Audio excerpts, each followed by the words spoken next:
Madalas ka bang may iniisip na kinamumuhian ko ang aking sarili? Kung ikaw ay puno ng damdamin ng pagkamuhi sa sarili, alam mo kung gaano ito nakaka-frustrate. Ang pagkamuhi sa sarili hindi lang naglilimita kung ano ang maaari mo ma-achieve sa buhay, ngunit ito rin ay maaaring magpalala ng kondisyon sa iyong mental health tulad ng anxiety at depression. Mga senyales ng pagkamuhi sa sarili. Kung nagkamali ka, pakiramdam mo parang ang lahat ay nasira, o na ikaw ay bigo. Nakafocus ka sa negatibo, kahit maganda ang araw mo, madalas kang nakafocus sa masamang bagay na nangyari. Ikaw ay karaniwang may mababang pagtingin sa sarili. Masyado mong pinahihirapan ang iyong sarili kapag nagkamali ka. Nahihirapan ka patawarin ang sarili mo. Maaaring mayroon ka ring regrets tungkol sa mga bagay na ginawa mo sa nakaraan. Hindi matanggap ang mga papuri kung may isang tao nagsasabing something good about you, akala mo mabait lang sila. At ano ang sanhi ng pagkamuhi sa sarili? Meron kang negatibong boses sa iyong isipan na minamaliit ka.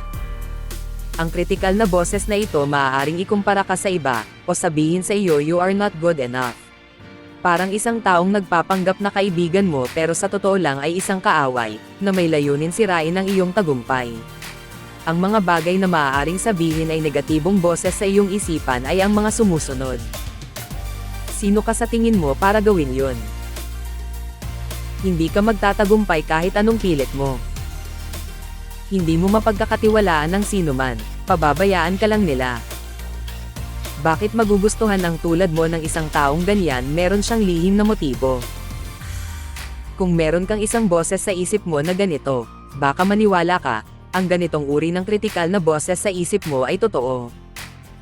The more na makinig ka sa ganyan, the more na kapangyarihan ang ibigay mo ito. Saan galing ang negative critic na yan? Malamang ito ay hindi mo na-develop sa isip mo sa pamamagitan ng iyong sarili. Sa halip, mas madalas ang negatibong inner critic lumitaw mula sa mga nakaraang negatibong karanasan sa buhay. Ito ay maaaring mga karanasan sa pagkabata, sa iyong mga magulang, pambubuli mula sa iyong mga kasamahan o kahit ang kinahinatnan ng iyong masamang relasyon. Thank you for watching. Please subscribe.